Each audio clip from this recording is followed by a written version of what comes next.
ৰাইজ মানে আজি মই ভিডিঅ'টো বনোৱা মোৰ উদ্দেশ্যটো হ'ল যে আপোনালোকে কেতিয়াও ছাগলী যদি গ্ৰেজিং ফাৰ্ম কৰি আছে তেনেহ'লে সৰু পোৱালিকেইটা হেৰি খুব বেছি আজি 15 দিনমান হৈছে।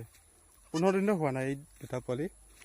এই পিছত দুটা 10 দিনমান হৈছে আৰু এই আগৰ দুটা 15 দিনো কমেই হৈছে বাৰু। মানে আপোনালোকে এনেকৈ ভুল নকৰিব, কাৰণ পোৱালি কেতিয়া ক'ত কেনেকৈ থাকি যায় মাকো ক'ব নোৱাৰে। কেতিয়াবা সিহঁতে গৰমৰ কাৰণে ক'ত ছাঁতে শুই থাকে, তাৰপিছত মাকৰ লগত নাহি সিহঁতে সেনেকৈ থাকি যায়গৈ, মাক সিহঁতেও পাহৰি যায়।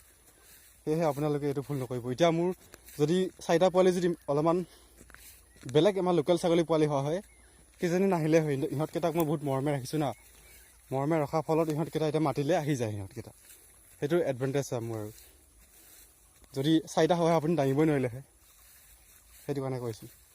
2টা হ'লে বা 1টা হ'লে বেলেগ কথা, আপুনি যাই বিচাৰি আহিব পাৰে। আৰু এটা কথা, কেনেবাকৈ যদি শিয়ালে পাই যায় তেতিয়াহ'লে আপুনি আশা নকৰিব ছাগলী পোৱালি। সেইবাবে কৈছোঁ আপুনি পোৱালিকেইটাত নাই কমেও মেচিয়ৰ্ড হ'ব দিয়ক। মেচিয়ৰ্ড নহয় বাৰু, হ'লে বুলি তেওঁ আৰু বুজি পায় যাতে কি ভুল কি শুদ্ধ কি, যাতে মাকহঁতৰ লগত যে আহিব লাগে সেইটো যাতে চেঞ্জটো আহি যায় সিহঁতৰ, তেতিয়া আপুনি ছাগলী পোৱালিকেইটা মাকৰ লগত লৈ যাব। অন্যথা আপুনি নিনিব ছাগলী পোৱালিকেইটা।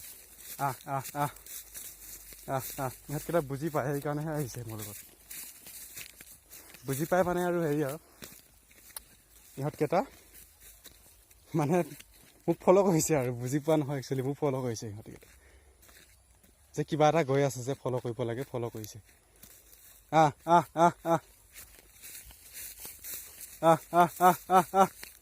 আহো